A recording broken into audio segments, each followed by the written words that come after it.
Қайырлы кеш, қазақ елі. Біз Жылы жүрек жастар қоғамдық қорының ерікті жастары Ұлы Абайдың 175 жылдығына орай ақын шығармаларын оқу эстафетасын мейірімге толы жүрегім ұйымынан қабылдаймыз.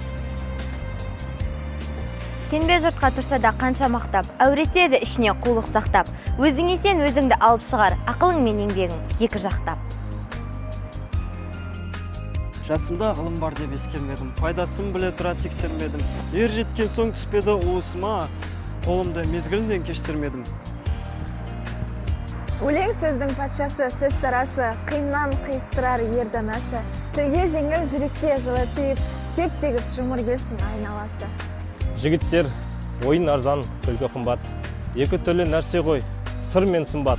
Арзан, жалған, күлмейтін, шын күлерлік. Ер табылса жарайды, болса сұхбат.